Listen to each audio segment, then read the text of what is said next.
আদ সম্প্রদায়ের লোকেরা বৃষ্টির জন্য দোয়া করতে প্রায় ৭০ জনের একটি প্রতিনিধি দলকে হারাম শরীফে পাঠায়। তারা মক্কার উপকণ্ঠে আদ গোত্রের সর্দার মুয়াবিয়া ইবনে বকরের বাড়িতে গিয়ে ওঠে। মুয়াবিয়া তাদের যথাযোগ্য মেহমানদারি করেন, কিন্তু প্রতিনিধি দলের সদস্যরা সেখানে মূল উদ্দেশ্য ভুলে ১ মাস অবস্থান করে মদ পান এবং মুয়াবিয়ার ২ গায়িকার গান শুনে আমোদ প্রমোদে মেতে থাকে।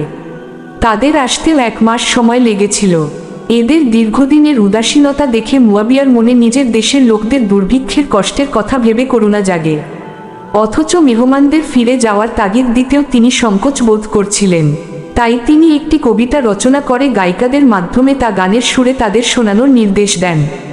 সেই কবিতায় আদ জাতির খরাজনিত দুর্দশার বিবরণ ছিল এবং প্রতিনিধি দলকে তাদের দায়িত্ব পালনে ব্যর্থতার জন্য অভিযুক্ত করে দ্রুত কর্তব্য পালনে উৎসাহিত করা হয়েছিল।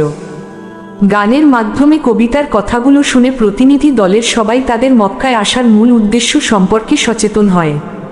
এরপর তারা সকলে হারাম শরীফে গিয়ে উপস্থিত হয় এবং গোত্রের জন্য দোয়া করতে শুরু করে। এই দোয়া পরিচালনা করেছিলেন কায়লা ইবনে আনায়। দোয়ার পর আল্লাহ তাআলা আকাশে সাদা, লাল ও কালো এই ৩ রঙের মেঘ সৃষ্টি করেন।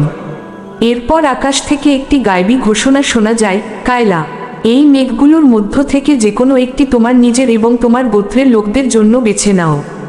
কায়লা কালো মেঘটি বেছে নেয়, কারণ কালো মেঘে সাধারণত বৃষ্টি বেশি হয়।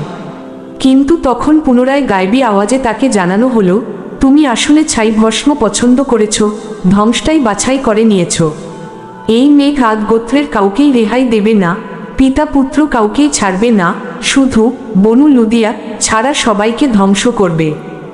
বনু লুদিয়া ছিল আদ গোত্রেরই একটি শাখা, যারা মক্কায় বসবাস করার কারণে এই আযাবের আওতা থেকে বেঁচে গিয়েছিল। ঐতিহাসিক মুহাম্মদ ইবনে ইসহাক বলেন, দ্বিতীয় আদ বা ছামুদ জাতি মূলত এদেরই বংশধর।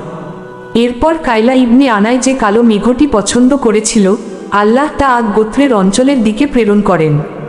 মেঘটি যখন মুগিস নামক উপত্যকায় পৌঁছায়, তখন দূর থেকে তা দেখে আদ গোত্রের লোকেরা অত্যন্ত আনন্দিত হয় এবং একে অপরকে বলতে থাকে, এই তো মেঘ এসে গেছে, এখনই বৃষ্টি হবে। তাদের এই আনন্দের জবাবে আল্লাহ তাআলা পবিত্র কুরআনে সূরা আহকাফ 24-25 বলেন, 24 বরং এটা তো তাই যা তোমরা তাড়াতাড়ি চেয়েছিলে। এটা একটা ঝঞ্ঝাবাত তীব্র ঝড়, এর মধ্যে আছে মর্মন্তুদ শাস্তি। তার প্রতিপালকের নির্দেশে তা সবকিছুকে ধ্বংস করে ফেলবে। অর্থাৎ যেসব জিনিসকে ধ্বংস করার নির্দেশ আসবে, এই মেঘ বা ঝড়ো হাওয়া তার সবকিছুকেই লণ্ডভণ্ড করে দেবে। আদ গোত্রের লোকেরা যেটিকে বৃষ্টির মেঘ ভেবেছিল, তা আসলে ছিল একটি প্রলয়ঙ্কারী ধ্বংসাত্মক ঝড়, যার ভেতরে লুকিয়ে ছিল তাদের জন্য চূড়ান্ত শাস্তি।